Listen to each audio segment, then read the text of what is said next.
To add a progression, once we understand the mechanics of the drop step, is applying the movement, which we've done to previous drills. So we're going to start in the same position. On my set, we're going to get into the back foot, but now we're actually going to take 2 shuffles, 1, 2, before we get the weight on the back foot and turn the head. So if we're ready? Yep. So remember, set is open stance, get the back foot, then it's approximately 2 shuffles. This is the time where if you need to take that extra shuffle, as long as you get the weight on the back foot, the direction you want to go, you can go. Set, go. Good. Notice how she had good patience to wait till her weight got on the back foot before she turned her head. That's what we're looking for. Set, go. Good. Set, go. Very nice. Remember, smooth is fast. So be smooth on your transition, going from your shuffle, weight on the back foot, head turn. I never thought I'd say this, but Angie is more patient than I am. Set, go. Excellent. So you may have noticed on the last shuffle that Jen did, it looked like she might have taken an additional 3rd shuffle. That's okay, because if we're actually chasing somebody in sports, it's better to take the extra shuffle as long as we get the weight on the proper foot and going in that direction than it would have been to plant here and open up. One thing you want to remember is when you're shuffling, both feet should be moving at the same time. So in this position, you want both feet moving in this position. You don't want to be 1 foot at a time. You don't want your feet clicking together. Set, go.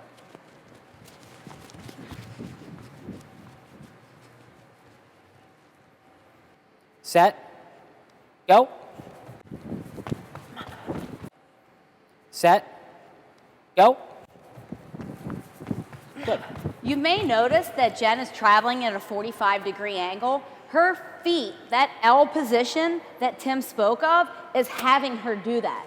So when you drop step, it will take you into a 45-degree angle. It's not a complete open of the hips. You won't be running in a straight line.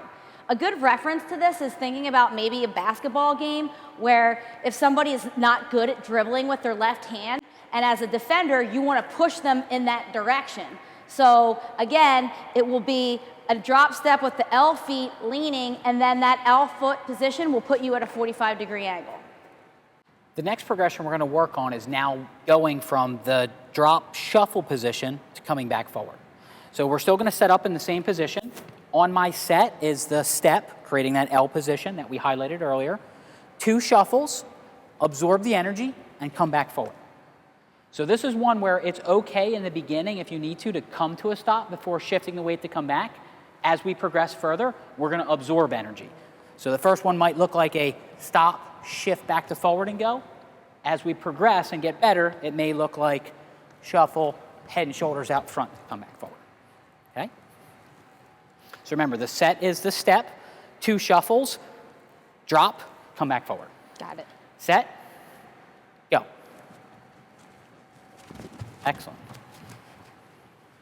Set, go.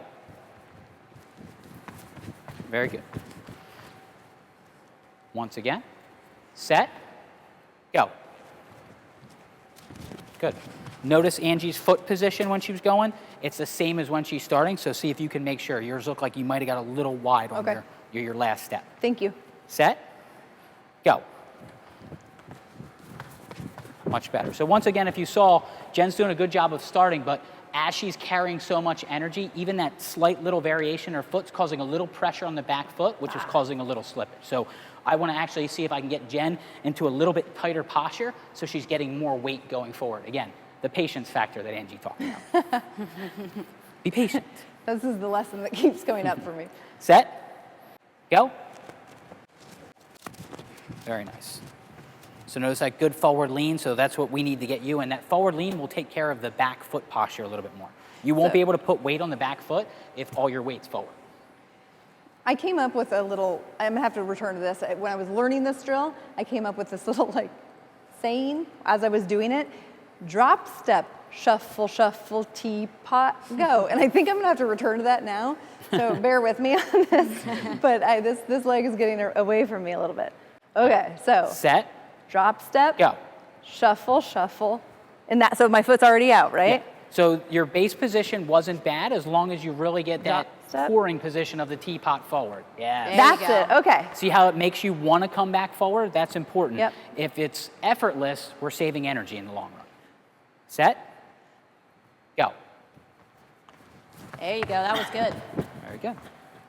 So the one thing to remember while Jen's doing the pour of the teapot is we don't just gently want to tip it, we want to really tip it over so as much weight as possible is on that front leg. That'll help eliminate that false step that she's getting or the little slip of the back foot. So a violent tip of the teapot. Violent tip of the teapot. Set. Go. Pour it. Very good. Just don't spill it on your way back, meaning keep as much weight neutral as possible until you decide to go forward. I got this. Set. Go. So again, that's another common mistake we're going to see. It's the patience factor. She did a great job of loading, but she was so excited to come back out. She kind of did the Fred Flintstone feat. Yeah. You want to absorb it, and then as much as possible, wait until you can take that big step. I'm budging in front of Angie. Sorry, I'm That's going okay. again. I'm fixing it. Okay. Set. Go. Good. Very good. Remember, compared to Angie, Jen doesn't teach this movement on a regular basis. So Angie has a lot more reps under her belt. So some of the mistakes you're seeing from Jen are going to be the same mistakes that you're making. So we can't overemphasize enough the patience factor. Again, if we need to on this one, really take the time to absorb the energy, shift it, so establish base of support, shift it with the hip position or the energy, and then the head comes last. That's a great point about the number of reps that you've gotten from this, is that somebody that's less experienced is going to have to take a lot more slower reps, patience, and then as you get reps under your belt, you can pick up the pace, and it's going to be a lot less thinking. So at first, it's going to be very cognitive. You're going to be thinking a lot. You're going to be saying, shuffle, shuffle, teapot, go. And then eventually, your feet are just going to fall right into place, and that's when you know that you've got smooth as fast. Damn.